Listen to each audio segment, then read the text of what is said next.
Old man gave food to a bobcat rescue the next day. It came knocking with an unbelievable gift. Elliot Vance had lived 73 years, and most of them felt like they belonged to someone else.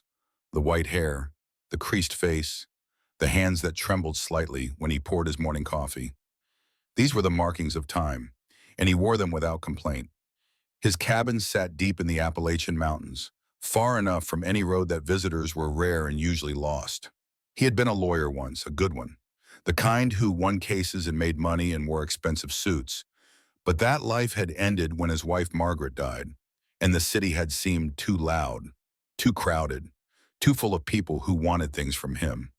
So he had come here, to the mountains, to live out whatever years remained in something approaching peace. His only companion was Buddy, a yellow lab who had seen better days.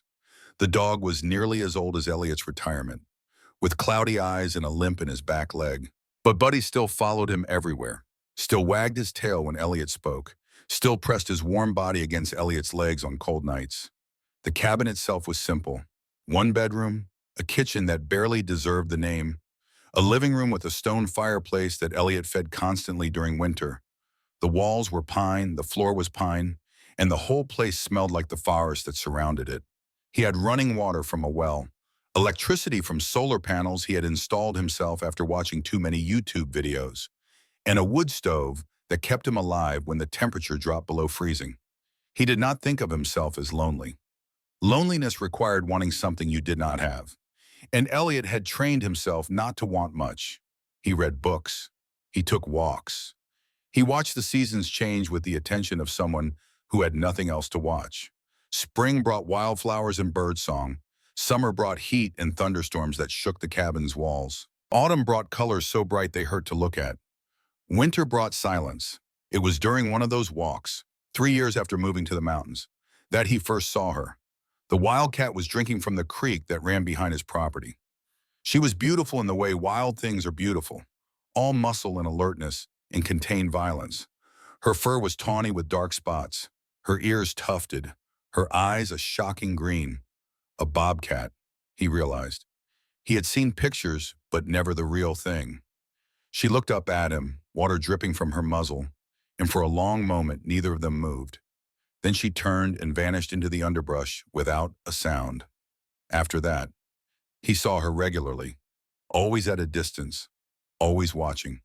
He started leaving food out, just scraps at first, then actual meat he bought in town during his monthly supply runs. He left it at the edge of the clearing, 50 yards from the cabin, far enough that she could take it without feeling trapped. She came for the food. She never came closer. Elliot did not try to approach her. He understood boundaries, understood that some relationships existed only at a distance. He called her mother, though he had no way of knowing if she had kittens somewhere in the forest. It seemed to fit. She had a careful, watchful quality that reminded him of the mothers he had known. The arrangement continued for 2 years. He left food. She took it. Sometimes he saw her.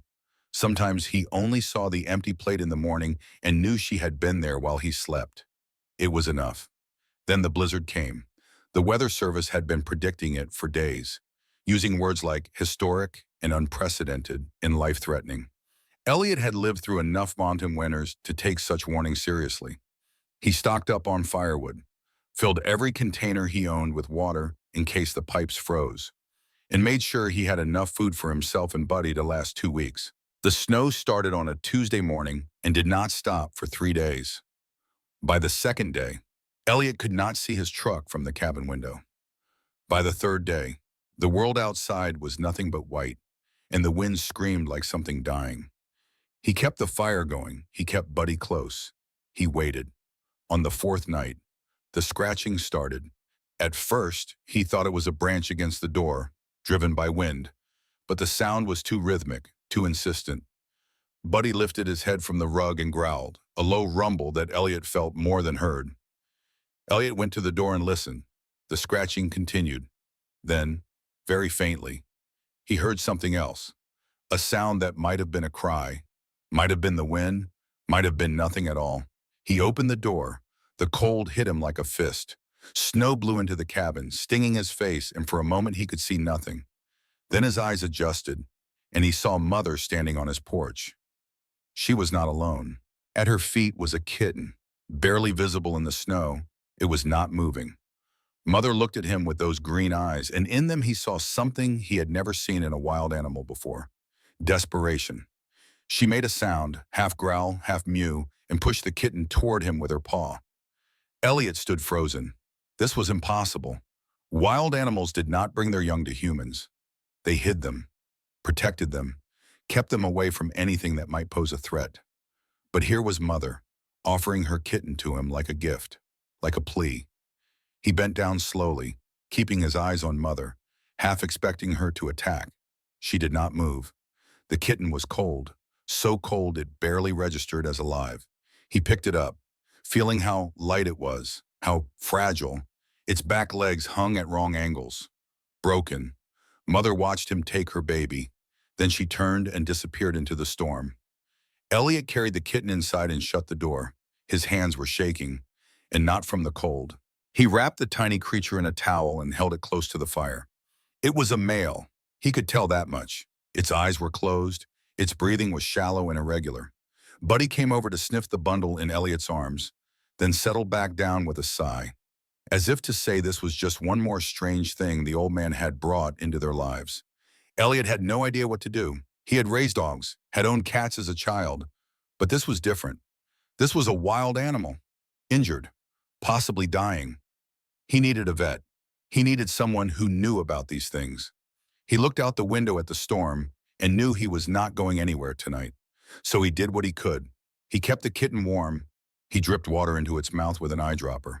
He checked its legs and decided not to touch them until someone who knew what they were doing could look. He talked to it. Nonsense mostly. The kind of soothing sounds you make to frightened animals and babies. The kitten survived the night. In the morning, the storm had passed, leaving behind a world transformed. Snow covered everything in drifts taller than Elliot. The road was impassable. His truck was buried. But the sun was out, bright and hard, and the sky was that deep blue you only see after storms. Elliot called the Wildlife Rehabilitation Center in Blue Ridge. The woman who answered said the roads were still closed, that it might be days before anyone could get through. She asked questions about the kitten's condition, gave him instructions on how to care for it, told him to keep it warm and hydrated and not to try to feed it solid food yet. He spent the day following her directions. The kitten, which he had started calling to O in his mind for no particular reason, showed signs of improvement. Its eyes opened. It made small sounds. It tried to move and cried out when its broken legs shifted. Elliot fashioned a splint from cardboard and medical tape, the best he could manage. It was crude, probably wrong, but it seemed to help. Tio stopped crying as much. 3 days later, the road was finally clear enough to drive. Elliot bundled two into a carrier he had bought years ago for a cat he no longer owned, loaded Buddy into the truck, and started the long, slow journey to the rehabilitation center. The center was a low building surrounded by enclosures and pens, most of them empty this time of year. Elliot carried the carrier inside and was met by a woman in her 40s with tired eyes and capable hands. She introduced herself as Dr. Sarah Winters. She took the carrier from him without ceremony and carried it into an examination room. Elliot followed. Dr. Winters opened the carrier, lifted two out with practiced gentleness, and began her examination. Her face told him everything before she spoke. She checked the legs, felt along the spine, looked into Tu's eyes and mouth. Then she set the kitten down carefully and turned to Elliot. "Mr. Vance," she said, "I appreciate you bringing this animal in, but I need to be honest with you. This bobcat has sustained severe injuries. Both back legs are badly broken, and from what I can feel, there may be nerve damage, even with surgery, which would be expensive and complicated.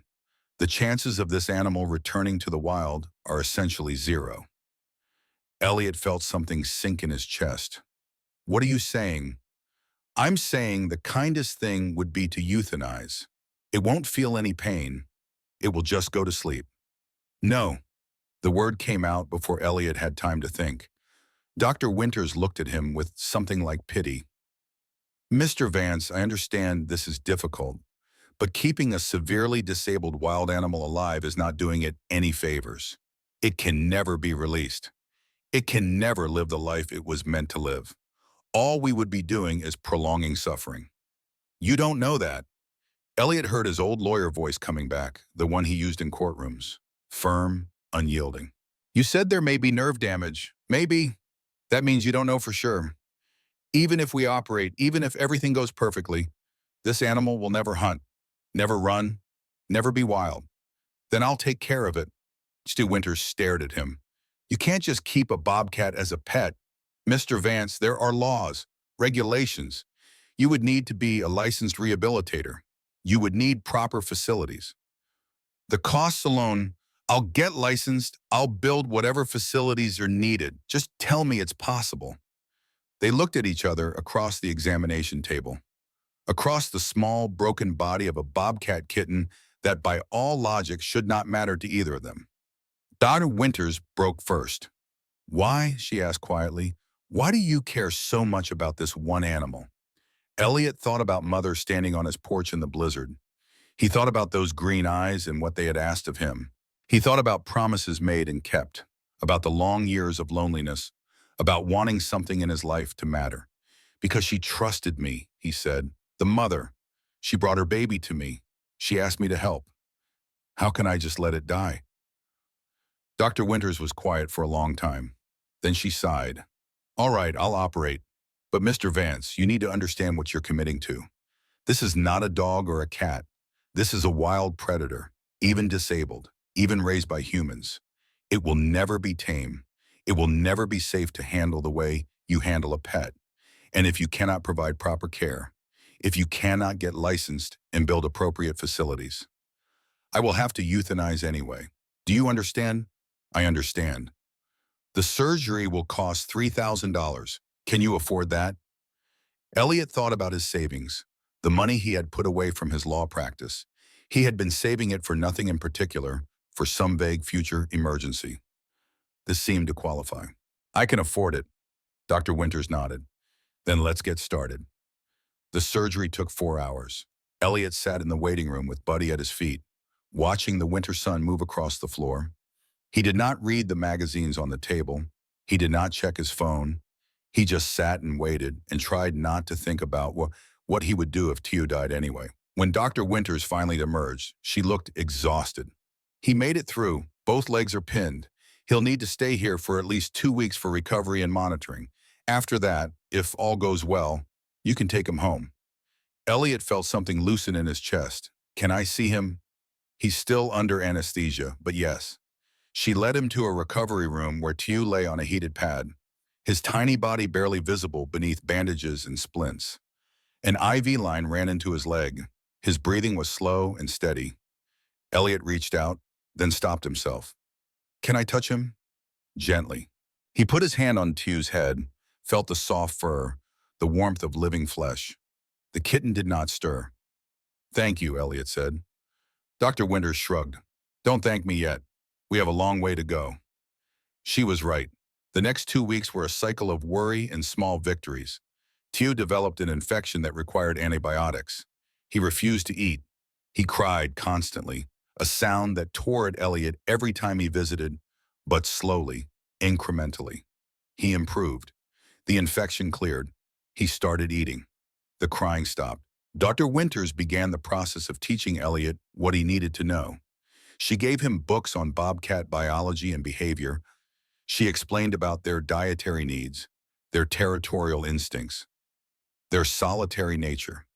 She made it clear, over and over, that Tio would never be a pet. You will be his caretaker, she said, not his friend, not his owner. Wild animals don't form the same bonds domestic animals do. At best, he will tolerate your presence. At worst, he will see you as a threat. You need to accept that. Elliot nodded, but privately he wondered. Mother had trusted him. Surely that meant something. While Tio recovered, Elliot threw himself into the work of becoming a licensed wildlife rehabilitator. The process was complicated, involving applications and inspections and proof of facilities he did not yet have. He studied online. He took tests.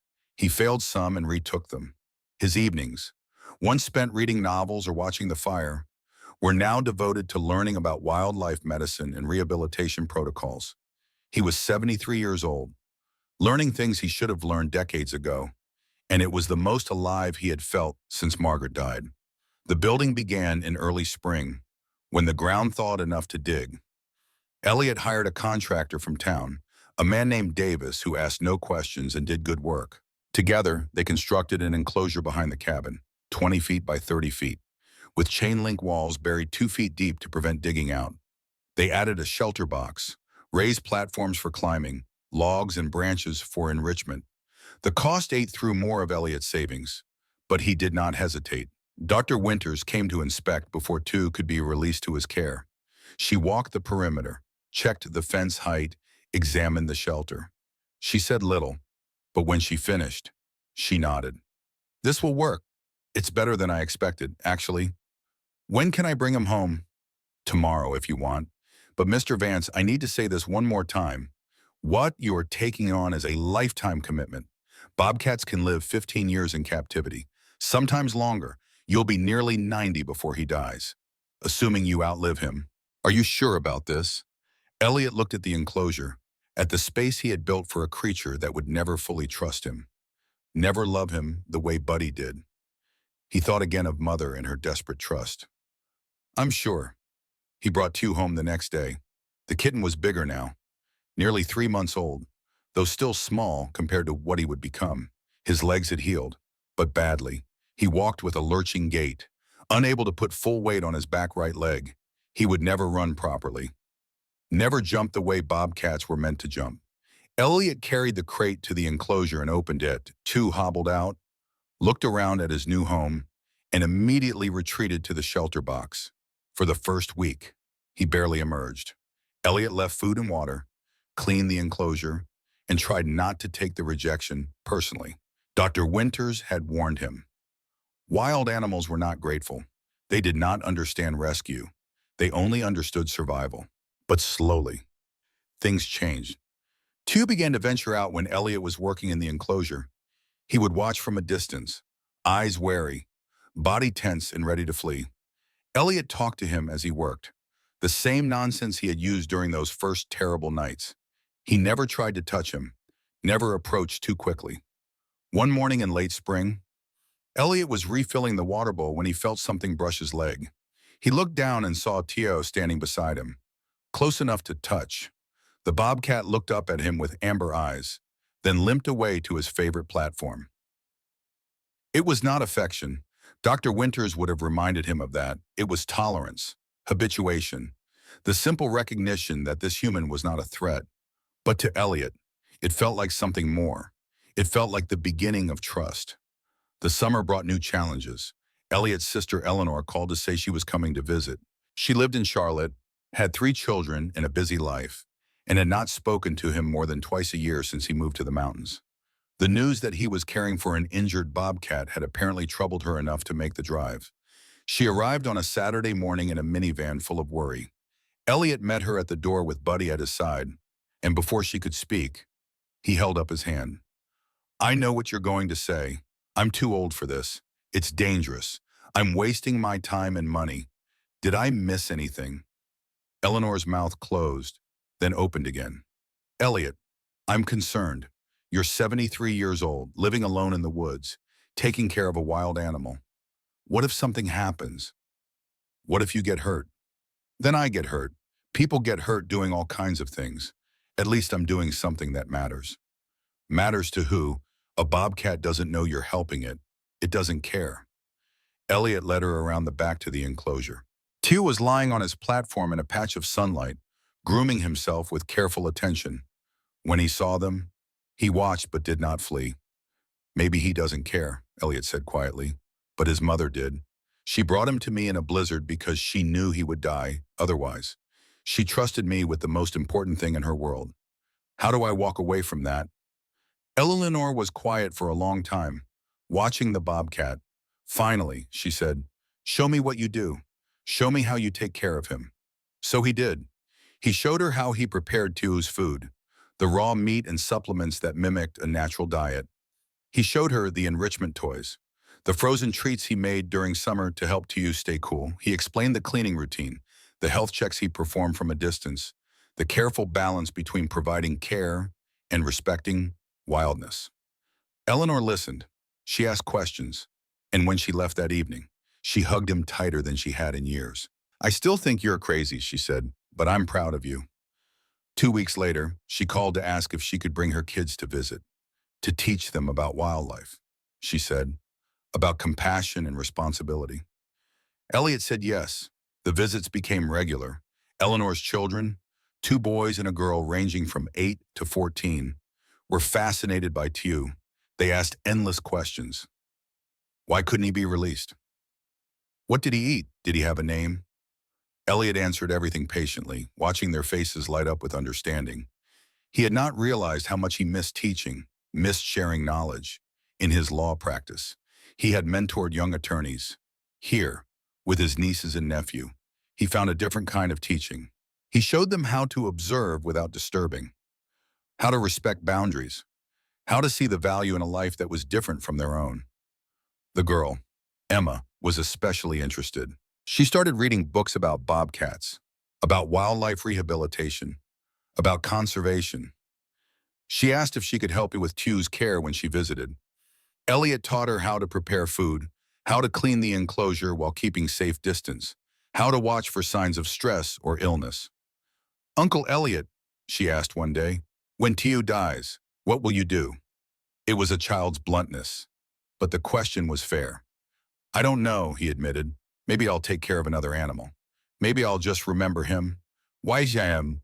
Because I want to do this when I grow up. Take care of animals that need help. You made me want to do that." Elliot felt something catch in his throat. He had spent his life arguing cases and making money, and none of it had mattered as much as this moment. Standing in the mountain air with a child who saw possibility in broken things. The first winter with Tew was hard. The bobcat had never experienced cold in the wild, had no instinct for it. Elliot insulated the shelter box, added heat lamps that he monitored obsessively, worried through every temperature drop. Tew seemed miserable, spending most of his time huddled in the shelter, emerging only to eat. Then, one January morning, Elliot looked out and saw tracks in the fresh snow. Not Tew's distinctive lurching prints, but the clean four-pad marks of a healthy bobcat. He followed them to the enclosure and found Mother sitting outside the fence. She was thinner than he remembered, her winter coat thick, but her body lean beneath it. She was looking into the enclosure, where Tew had emerged from his shelter and was standing as close to the fence as he could get. Mother and son did not touch. The fence prevented that, but they sat on opposite sides of the chain link, close enough that Elliot could see their breath mingling in the cold air. They stayed like that for nearly an hour, silent and still, before Mother finally turned and disappeared into the forest. She came back every few weeks that winter, always alone, always silent. She would sit by the fence, and Tew would sit with her, and Elliot would watch from the cabin window and feel something like awe. Tears, when he told her about it, seemed skeptical. Bobcats are solitary animals. Mothers don't maintain bonds with their offspring once they're independent. What you're seeing is probably just curiosity. But Elliot knew what he saw. He saw a mother checking on her child. He saw love in whatever form animals could express it. The years passed. Tew grew into his adult size, though he never lost the awkward gait or the vulnerability in his movements. He became more comfortable with Elliot's presence, would sometimes approach the fence when Elliot was working, would watch him with what might have been interest or might have been nothing at all. Elliot never touched him. Dr. Winter's warnings had been clear, but sometimes, when he left food, Tew would make a small chirping sound, and Elliot would answer, and it felt like communication. His life developed a rhythm: morning care for Tew, walks with Buddy, who was slowing down but still determined, afternoons spent reading or working on the endless small repairs the cabin required, evenings by the fire, Eleanor's visits every few months, usually with the kids, occasional trips to town for supplies. It was a small life. Most people would have called it lonely, but Elliot had stopped measuring his life by other people's standards. One spring afternoon, a truck pulled up to the cabin. Elliot did not recognize it. A man got out, late 50s, expensive outdoor gear that had never seen actual outdoors. He introduced himself as Richard Jenkins, said he was an old colleague from the firm, had tracked Elliot down through Eleanor. Thought I'd see how you were living, Jenkins said, looking around with barely concealed distaste. Eleanor mentioned you were doing something with wildlife. Elliot showed him the enclosure. Jenkins stared at Tu, who was dozing on his platform, then back at Elliot. You left a six-figure salary to live in a shack and feed a crippled cat. He's not a cat, he's a bobcat. And yes, Jenkins shook his head. Elliot, you were one of the best attorneys I ever worked with. You could have made partner. You could have had a legacy. Instead, you're up here playing Snow White with the animals. Don't you think that's a waste? Elliot felt anger rise, then let it go. Jenkins could not understand. Most people could not. I have a legacy, he said quietly. It's not in a law firm. It's not in money or cases won. It's in keeping a promise to a wild animal that trusted me. It's in teaching my niece to care about things that can't speak for themselves. That's enough for me. But what's the point? The bobcat doesn't know you're helping it. It would be just as happy if someone else were feeding it. Maybe, but I would know. And that matters. Jenkins left shaking his head. Elliot never heard from him again and felt no loss. The second winter, Mother stopped coming. Elliot waited, watched, but saw no tracks in the snow. He told himself bobcats ranged over large territories, that she had simply moved on. But he knew. Wild animals did not live long. Mother had given her son what time she could, and now her time was done. Tiu seemed to sense it too. He spent more time at the fence facing the forest, making small sounds Elliot had never heard before. Then, gradually, he stopped. He retreated to his platform and his routines, and whatever grief he felt remained locked behind amber eyes. Elliot was 78 when Buddy died. The old dog went peacefully, in his sleep by the fire. Elliot buried him at the edge of the clearing and planted wildflowers over the grave. The cabin felt emptier without the click of dog nails on the floor, without the warm presence at his feet. He thought about getting another dog, but could not bring himself to do it. Buddy had been a companion for a specific chapter of his life, and that chapter was over. Emma was 16 now, talking about college, about veterinary school. She still visited, still helped with Tu's care. She had grown careful and competent, had learned to read the bobcat's moods, to know when to approach and when to give space. He likes you, she said one day, watching Tu watch Elliot work. He tolerates me. There's a difference. Maybe, but he makes that chirping sound when you come. He doesn't do that for me. Elliot had noticed that too, but had been afraid to give it meaning. Wild animals were not pets. They did not form attachments. Dr. Winters had told him that 100 times. But sometimes, late at night, he would sit on the porch and see Tu lying in his shelter, looking back at him, and he wondered if the rules were as absolute as everyone claimed. He was 81 when he fell, just a stupid accident, caught his foot on a root during a walk, went down hard. He felt something give in his hip and knew immediately it was bad. He managed to crawl back to the cabin, call for help. The helicopter came, took him to the hospital in Asheville. Broken hip, the doctor said. Surgery required, weeks of recovery. Did he have anyone who could help him at home? Eleanor came. She arranged for someone from town to feed Tu while Elliot was in the hospital. She stayed at the cabin during his recovery, cooking meals he barely ate, helping him through physical therapy that felt like torture. You can't live alone anymore, she said gently. It's not safe. I have to take care of Tu. Elliot, you can barely take care of yourself. We could find another facility for him, somewhere with trained staff. No, I made a promise. They went around in circles.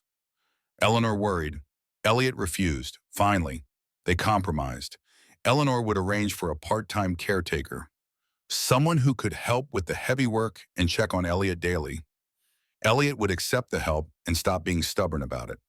The caretaker was a woman named Ruth, 60 and strong, with a no-nonsense attitude and a surprising gentleness with animals. She learned the routines quickly, asked good questions, never treated Elliot like he was helpless. More importantly, Tu accepted her. He watched her with the same wary tolerance he showed Elliot, and after a few weeks, he made the chirping sound for her too. He's a good boy, Pia. Ruth said one day, watching Tew groom himself. Quiet, dignified. I can see why you care about him. Elliot, who had been waiting for judgment or pity, felt relief. Thank you for understanding. My husband died 5 years ago. People told me I should move to town, be around people, but I stayed in our house in the woods.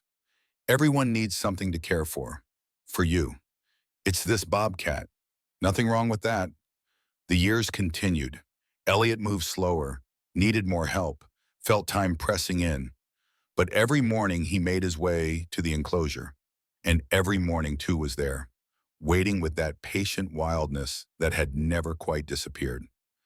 Emma graduated high school, then college. She was accepted to veterinary school.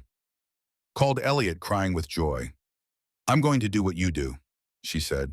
Help the ones who need it. Eleanor brought her grandchildren now, the next generation. They asked the same questions their parents had asked, looked at Tew with the same wonder. Elliot told them about Mother, about the blizzard, about promises and trust. He was 85 when Dr. Winters retired. She came to say goodbye, to see how Tew was doing. The bobcat was 11, middle-aged, his coat still sleek, but his movements even more careful than before. You did it, Dr. Winters said. I didn't think you would, but you did. You gave him a good life. He gave me one too, she smiled. I suppose that's fair. After she left, Elliot sat by the enclosure in the fading light. Tew was on his platform, watching the forest the way he always did at dusk. The chirping sound came, soft and brief. Elliot made a sound back, an approximation he had learned over the years. Not quite right, but close enough. Tew's tail twitched, the only acknowledgement he ever gave. The seasons turned. Winter came again, the mountains white and silent. Elliot kept the heat lamps running, watched Tew huddle in his shelter, wondered how many more winters either of them had. On a clear January morning, Ruth arrived to find fresh tracks around the enclosure. Bobcat tracks, smaller than Mother's had been. A young female, probably one of Mother's descendants, drawn by some instinct to the place where family had once been. She sat by the fence for an hour before leaving, but she came back the next day, and the next. Tew, for the first time in years, spent hours at the fence, watching her, making sounds Elliot had never heard. The young female answered. He's lonely, Ruth said, watching them. All these years, and he's been lonely. Elliot had known it, had tried not to think about it. Bobcats were solitary, but they were not meant to be alone. Tew had a caretaker, had routine and safety, but he had never had another of his kind to be with. The female kept coming. Sometimes she brought prey, left it outside the fence. Tew could not eat it, could not reach it, but he seemed to understand the gesture. When spring came, she denned nearby, and Elliot would sometimes see her in the early mornings, watching over her territory that now included this strange enclosure and its strange occupant. Emma finished her first year of veterinary school. She came home for the summer, took over much of Tew's care, gave Ruth a break. She had her mother's kindness and her uncle's stubbornness in watching her work. Elliot felt the satisfaction of seeing values passed down. When I have my own practice, Emma said, I want to do what you did.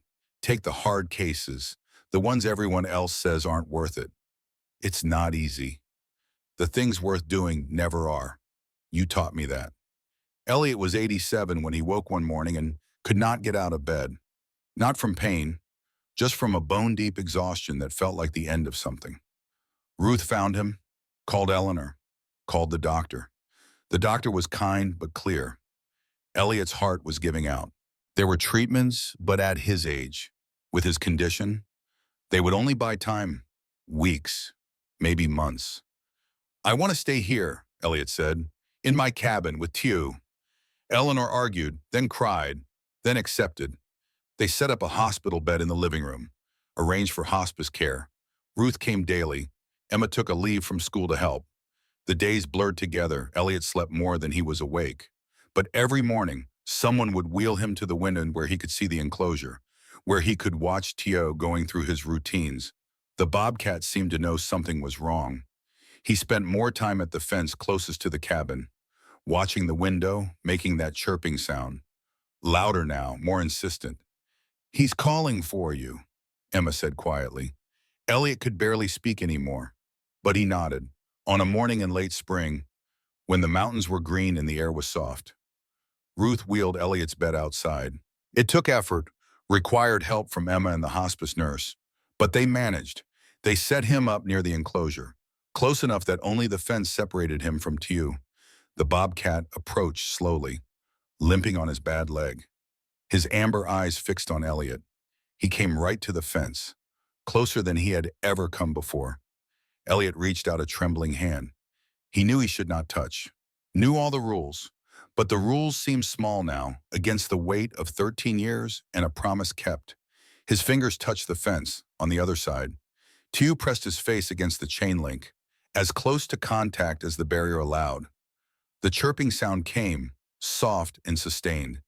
Elliot made the answering sound, or tried to. His voice was barely a whisper. They stayed like that, old man and broken bobcat, separated by metal, but connected by something deeper.